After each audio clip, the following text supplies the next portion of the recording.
Hey everyone, I am TH Pine and welcome to Ancestory. What is Ancestory, you ask? I like to call it a minion-summoning turn-based tactics card game. It's gonna release on the 13th of October, that is today, and this is what it looks like. So this is our shaman, it's our main creature or character in this game.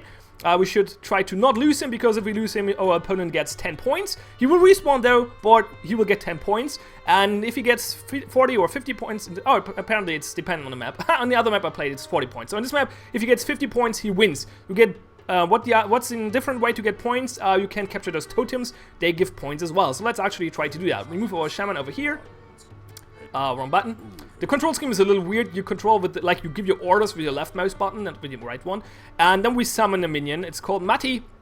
Usually minions can't move an attack on the first turn, but Matty has charge, so he can. So we can move him in range of this totem. Like, the adjacent tiles of the totems are the capturing tiles. And this will allow us to capture the totem because no enemy unit is standing in the capture area. So you have to have a unit at the end of the turn in this area and no opponent unit, and you will capture the totem. Now the totem will generate 1 point at the end of every turn, or start of every turn, doesn't really matter. So we got 2 points already because end of my first turn, end of his first turn, or start of his first turn and start of my second turn. However you want to put it, doesn't really matter. He got 1 point as well. There's a different third totem. I guess we're gonna try to get that. Sounds like a reasonably great idea. So let's move over there. Summon, yeah, let's summon Seppo. And I guess we can try to get in attack range, at least get a little closer to him over there and see what happens. So yeah, we have mana down here on the lower right. It works similar to Hearthstone. You get +1 max mana every turn, and your mana regenerates fully at the start of every turn. So that's how that works. Let's move over there. We got 2 Matties, okay, interesting. Well, I guess we spam the map with Matties down, then, for this turn at least.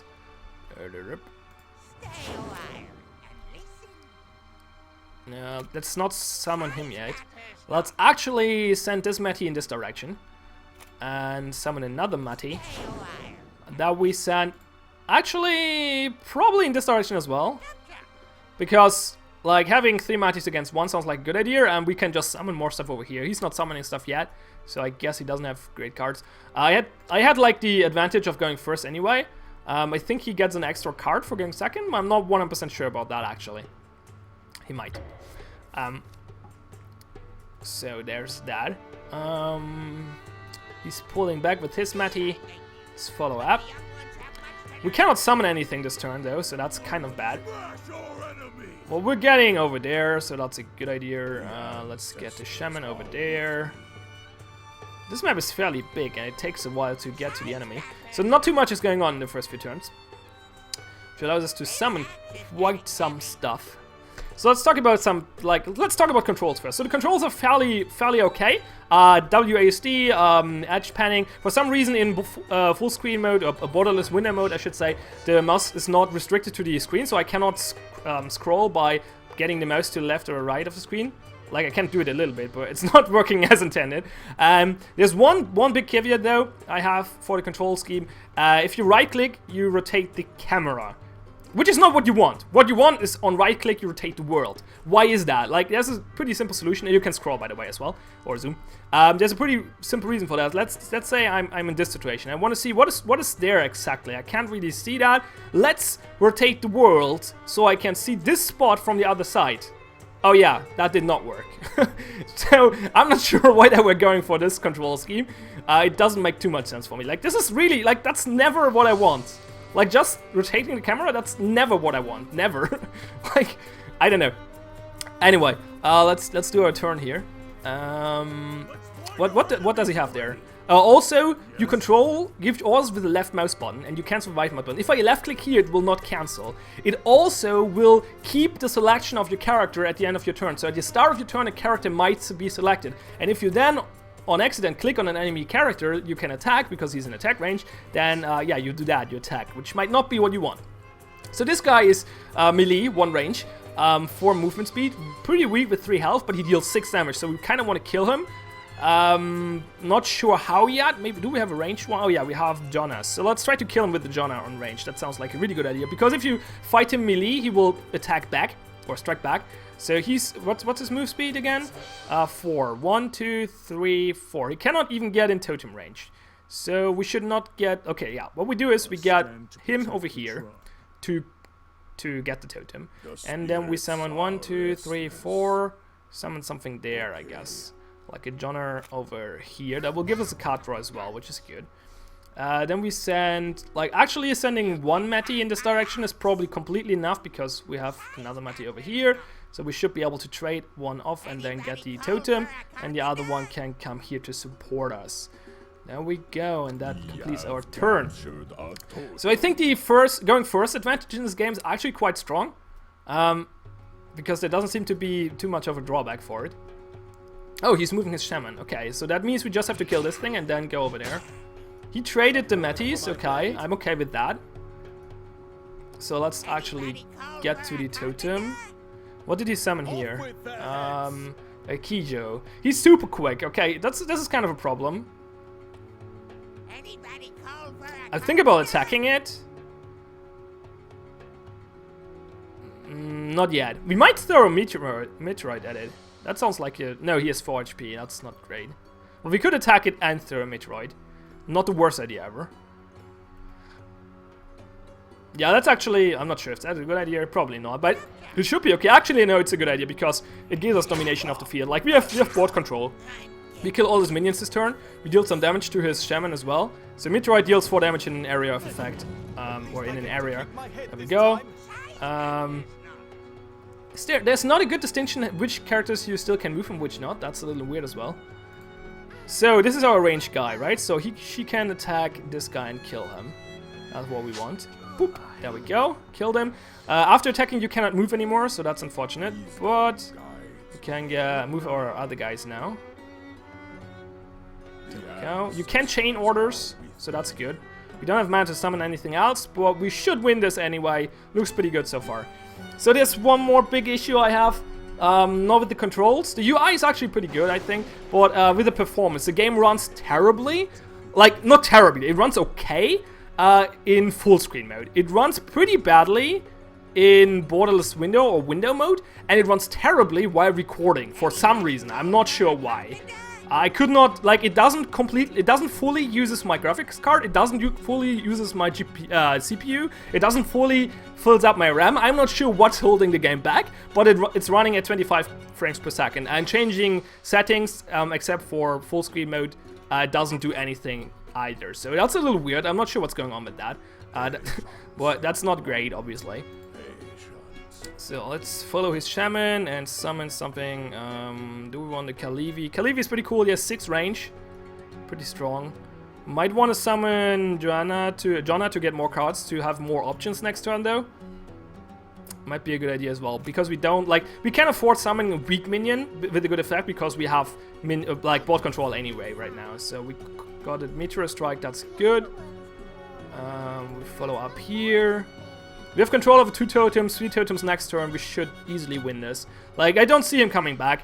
There are no good comeback mechanics in this game either. I think so. Not a big chance he's coming back anyway. Okay, he killed this minion with a spell, which is okay with me. Like, he's not getting anything out of that. We can get over here and attack his shaman. As I said earlier, when we kill the shaman, he will respawn, but we get gain 10 points. So that's pretty good. I think we just leave our shaman over here to be kind of flexible where we want to go. Like, if he's pulling over there again, we can follow him up. We have 8 mana. That's enough for Keijo and a 5 mana drop. So let's do that. Kalivi or Ancestory. I think we go for Ancestory. He just does more damage. We don't need ranged right now. We don't have to outplay him really. And there we go. So yeah, the settings menu is actually quite good. Like, it has a lot of settings, but as I said, they don't really do anything. You can go borderless, window, full screen, you have resolution options, you have this, I don't know what it is, it doesn't work for me. Like, if I try to do something here in auto detect, it always jumps back to 100%. I'm not sure what resolution scale, I'm not sure what this is supposed to do. Yeah, I have VSync off, because VSync usually drops your performance like like really badly, and everything else on epic, but changing everything to low doesn't help at all. So I still have terrible performance while recording. I'm running at 20 frames per second or something. I'm not sure why. You can turn on and off chat, but overall, look, this option menu is pretty good. And the audio menu is pretty good as well. Like, you have a lot of separate sliders, so that's really cool. Well then, oh, he summoned 3 minions. What the hell? Oh, well, we have a meteor strike, so that sounds like a good idea. Actually, he didn't. That's a shame. He only summoned 2. Let's meteor strike this anyway, I think. Sounds like a really good idea. Meteor strike!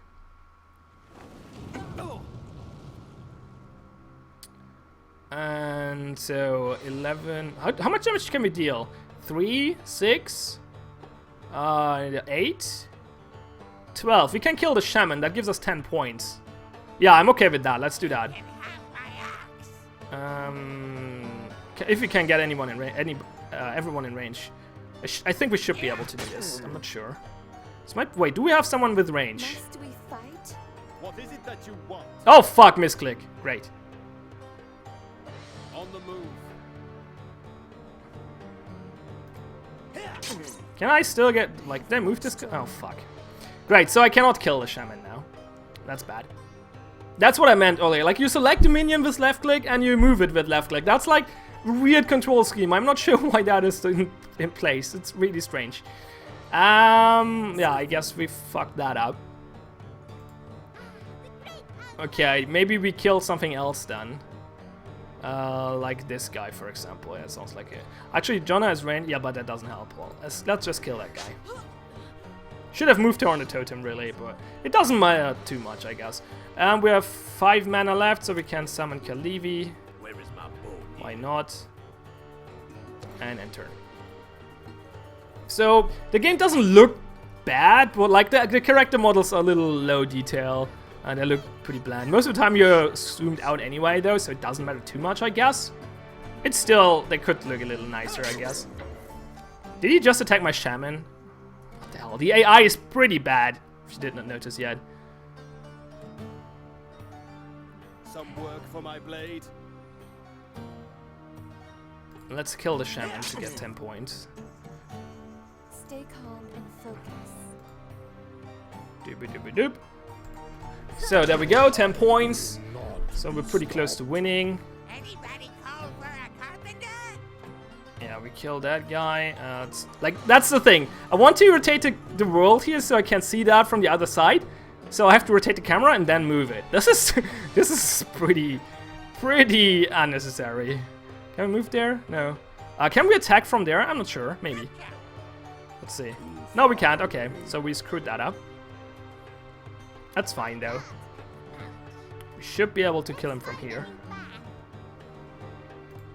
There we go. And we killed this guy. Betrayed.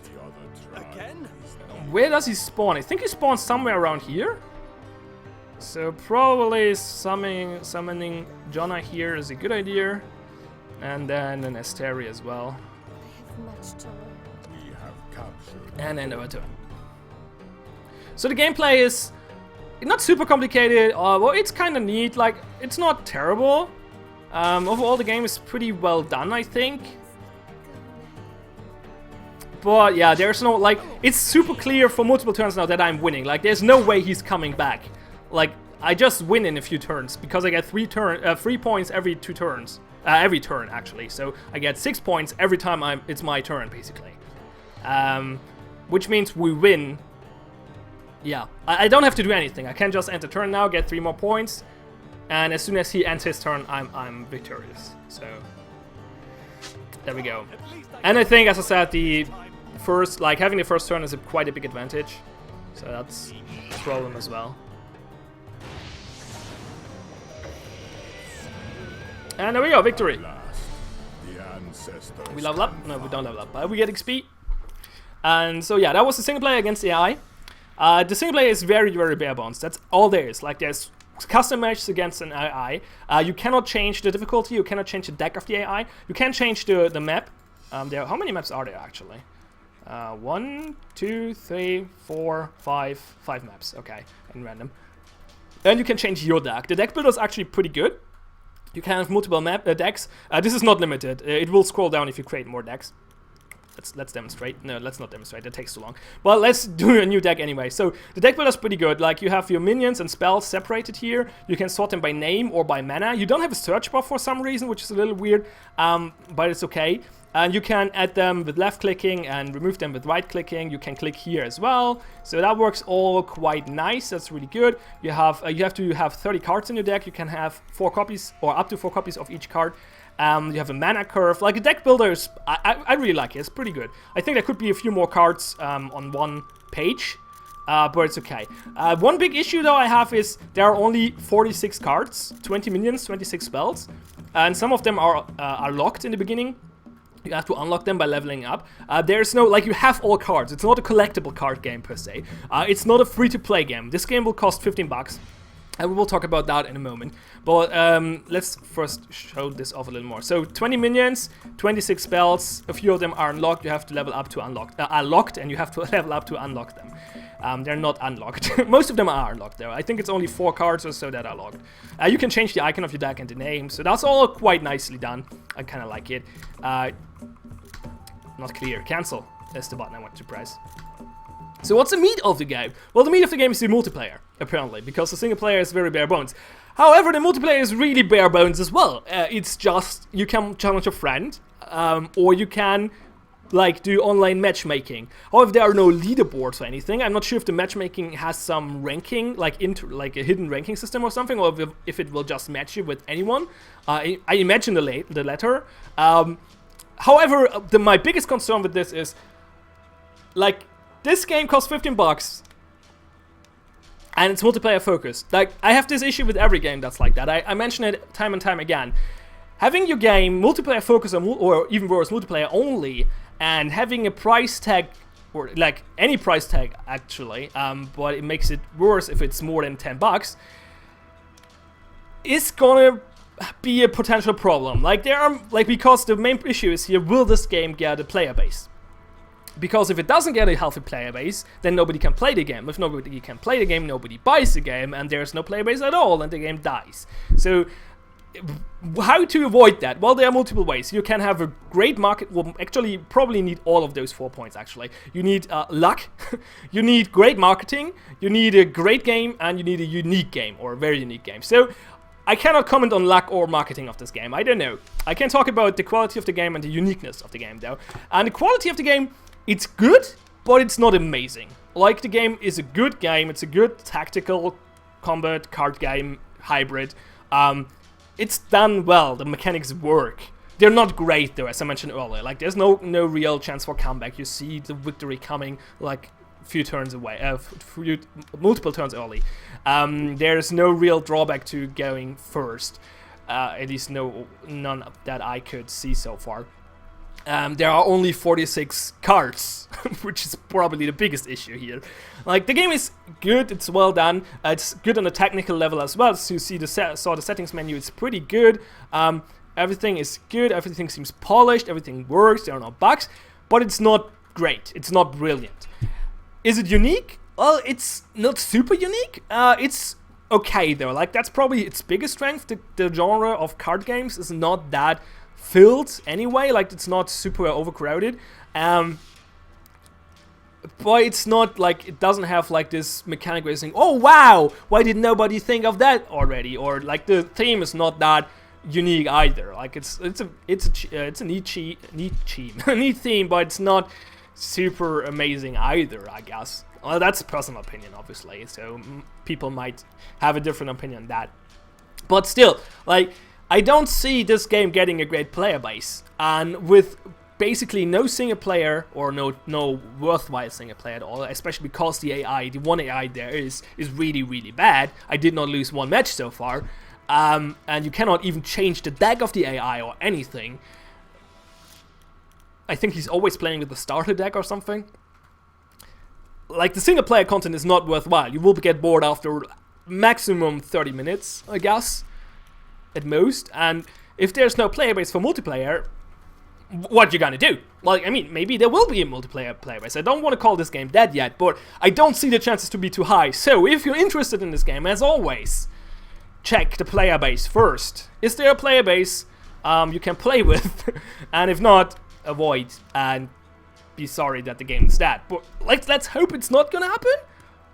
But I don't really see a reason for it not happening. I hope I missed something. I hope I'm wrong. Because I hate when games die, especially when there is a lot of work put into them, and there is apparently put work into this, because as I said, it's pretty polished and stuff. But there's not even a leaderboard for the multiplayer. What the hell? Like, there's not even a leaderboard. Well, I should stop the video now though, because if I continue I will just repeat myself. So let's stop rambling. Overall, this is Ancestory. It's releasing today. It's $15 on release. It might get cheaper later. Single player is bare bones. Multiplayer is pretty bare bones as well, actually. But can be fun, I imagine. I did not play against players, obviously, because I'm pre-release here. But I guess multiplayer can be fun for a while, if there are people to play. Or you play against friends. That's always an option, obviously. So, there we go. Ancestory, ladies and gentlemen. Thanks a lot for watching. Have fun, and see you next time.